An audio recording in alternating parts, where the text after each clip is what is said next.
Welcome to the USD Machine Shop. In this lab, which will use these Tormac CNC milling machines that you see here, we're going to take the G code that you've written in the first lab and use that to be able to create the parts. I do want to introduce you now to Steve Saxer. In this video, we're going to walk through the instructions for the Lab 2 CNC milling on how to make your nameplate.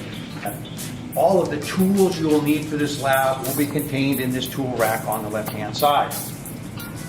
Now, there may be multiple tools down here in the rack. For your lab, you need 3 tools. You need an 1/8" end mill, which I have in slot 1 currently, a 1/2" end mill located in slot 3 currently, and an edge finder located in slot 5.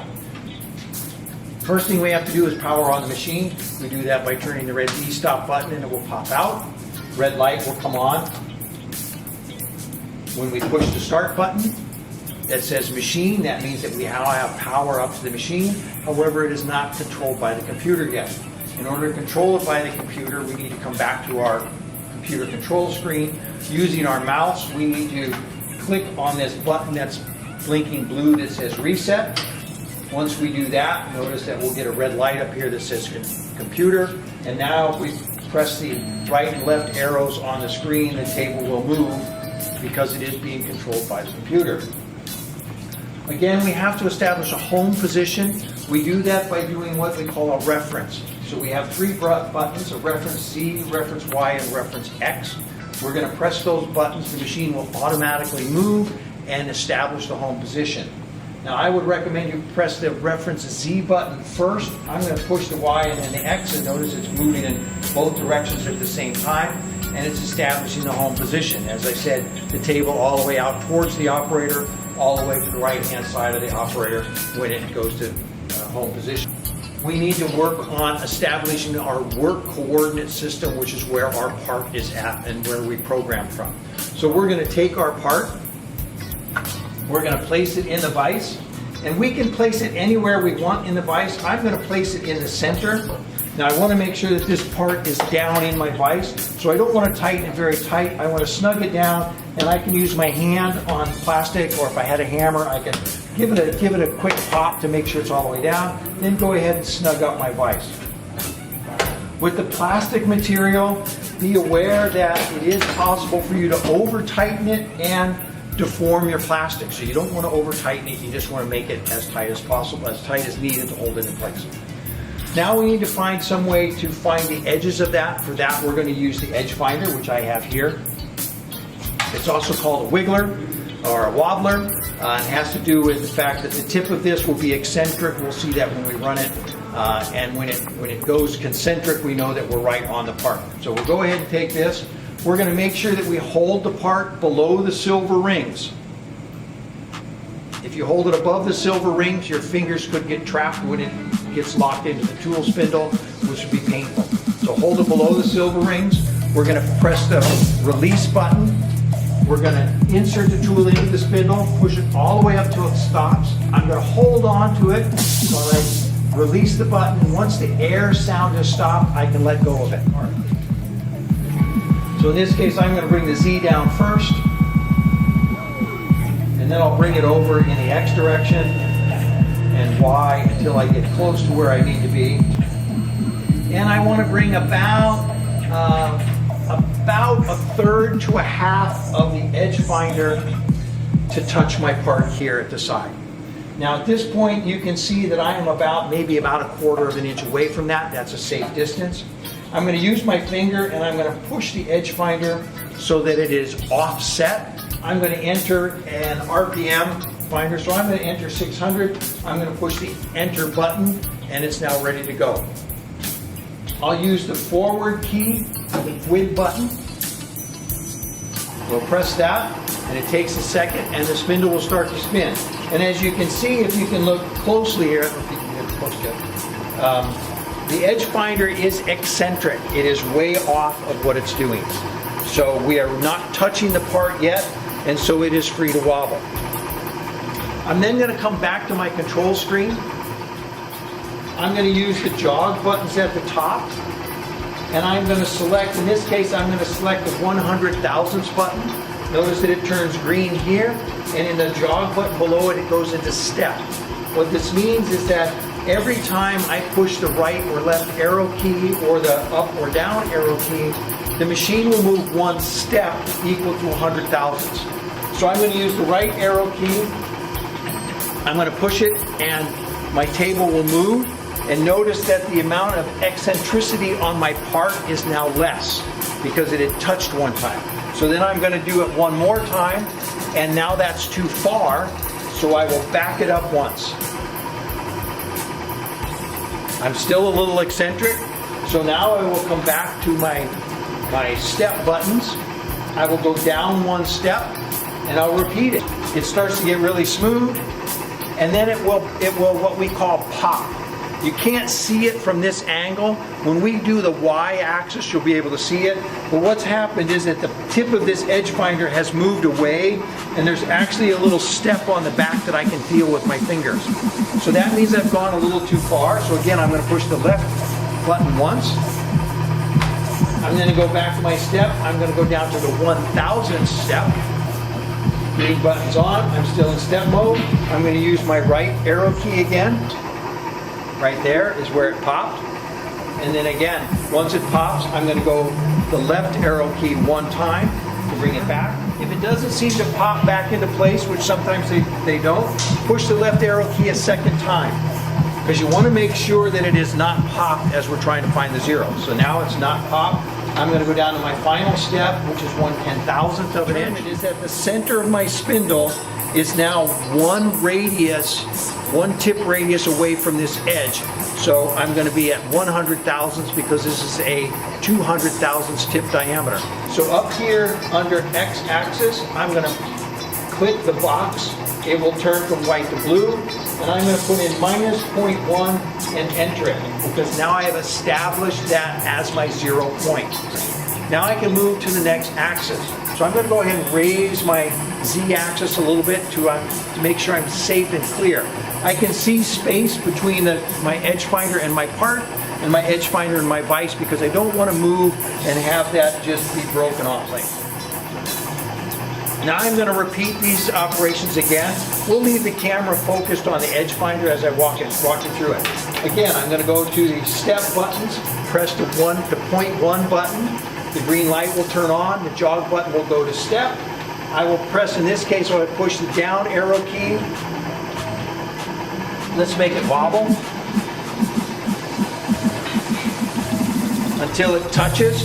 Notice that it's off because you can see it's popped here. It's too far, so I'll go back one key press. Let's make sure it wobbles again. I'm going to press, I'll go down a step size again, so we'll go down to 10 thousandths, and we'll do it again. It pops. You can see it. You should be able to see in the video there, you can see where it's popped. Popped means that it's moved off. But here we've gone too far again. We'll go down to the 1,000th increment, and we'll then again use the down arrow key until it pops. You can see it pops there, and then we'll back it off one. Again, now that it's popped, you can see it's a little bit smaller here, but notice that it won't come back. It always goes to that spot if I push it. So my y-axis is now at +0.1 because it's one radius of the tip away from it. I'll click on the y-axis and I'll put in 0.1 and enter. So now I have set my x and y axis. Now that we have established the origin, we have to establish the Z surface, which we haven't done yet, and we have to tell the machine how to measure the tools. We're going to go ahead and raise our spindle clear so that we can work in there. Again, we're going to hold below the silver rings. We'll press the release button, and we'll take our edge finder out and we'll put it back in the slot. So to establish our Z0, we're going to use a reference tool, and in this case we're going to use tool number 1. Press the release button, slide my tool up in, hold on to it while I release the release button until the air stops so I know that I'm down in place. Depending on how comfortable you are is how far you can jog this down. So I'm going to bring it down. In this case, I'm about a ½ inch above that. So I will go ahead and start bringing my tool down. Again, I'm going to bring it down close to the part, and then I'm going to stop as I get closer. And then I'm going to stick my paper underneath here. I'll leave the printing up so we can see it. And I'm going to move my step size down to 1/1000, 0.001. So now that I've moved my step size to the 0.001, I'm going to start moving my paper while I use my jog button to bring the head down. Now, one of the things to remember is that only one person can operate this machine. So whoever is pressing the jog button is also the person that's moving the paper. Now I can feel a real slight drag here, which means I'm really, really close. I'm going to give it one more, and now the paper really drags a lot, and so I know that I've actually moved my tool down to one paper thickness above the edge of the part. And down here in the bottom right corner in the box labeled T, I'm going to put a 0, enter. I'm going to hit M6G43, and then in the box that says Z, I'm going to enter where my tool is. Now we know that my tool is the thickness of the paper above the part, so I'm going to go ahead and enter 0.004 into that box and press enter, because that's the actual position of my tool. So that's the reference. I've now told the machine where the surface of my part is. Now I have to take into account that this is tool number 1. So what I'll do is I'm going to press the offsets button, and it will bring up my tool offset menu. I'm going to go back down to the bottom right hand corner and enter tool 1, M6G43. Notice the box turns white.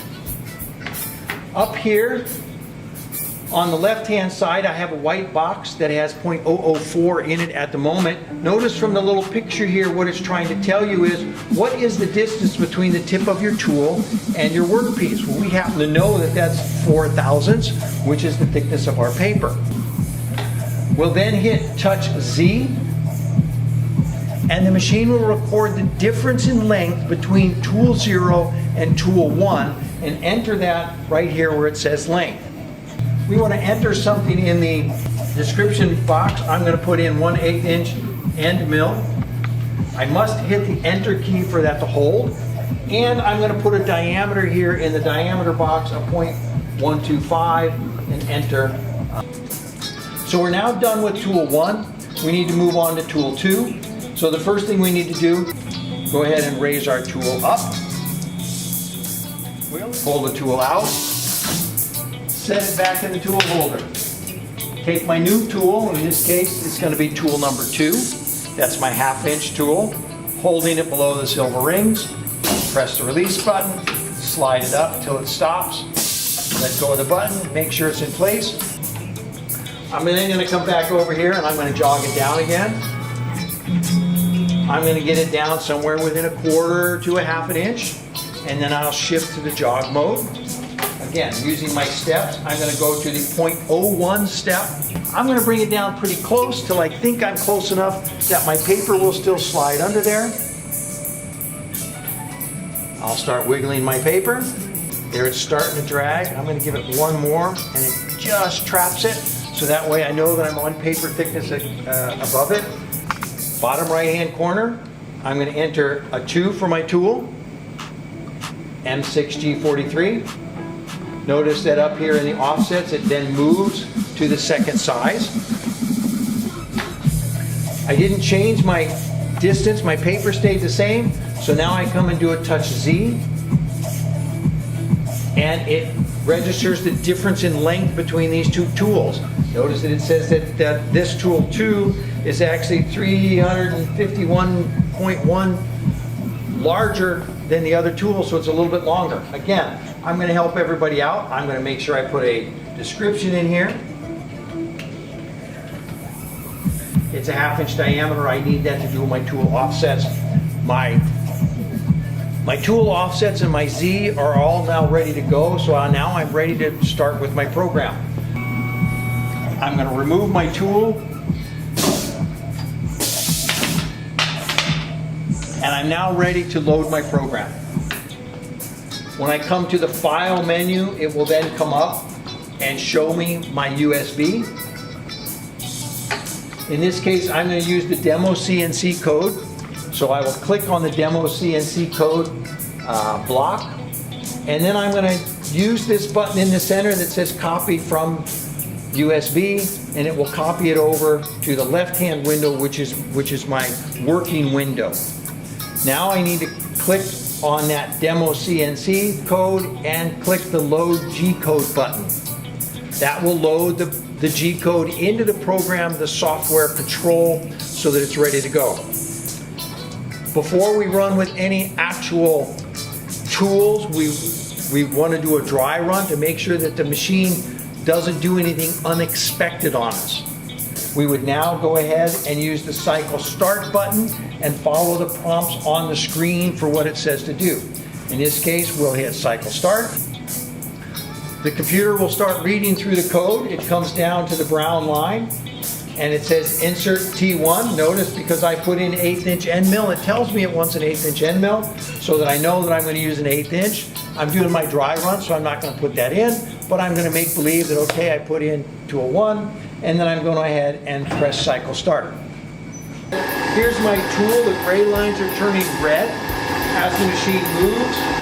We'll go ahead and stop it and load. The space bar will stop all X, Y, and Z movement. The spindle will still turn, which is good because then you may not break your tool, but it does stop X, Y, and Z movement. So when you're running your program for the first time, you want to make sure you have your hand here close to this space bar so that you can hit it to stop it. If I stopped it and needed to restart it, please see the lab instructor before you just go ahead and arbitrarily hit cycle start. The machine may do something unwanted when you do that. I'm going to go ahead and raise it up and put in tool 1. Again, as always, fingers below the silver rings, press and hold the release button, tool all the way in up snug, release till it stops. We're going to hit cycle start.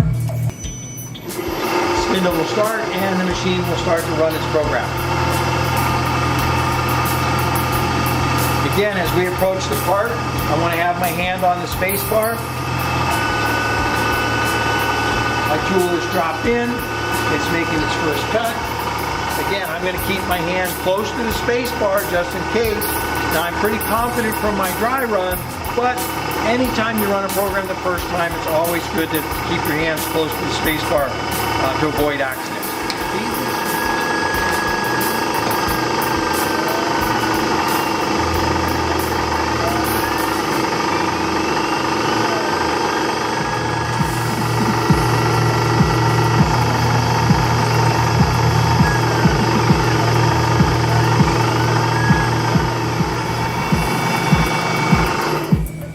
The machine is asking me to insert tool 2. Press the release button, pull my tool out. Now I'm close to my part, so I want to make sure that I don't pull my tool down and crash it into my vise or into my part. I'm going to pick up tool 2, again below the silver rings, hold it in place, slide it up, lock it in, I'm ready to go. That they match.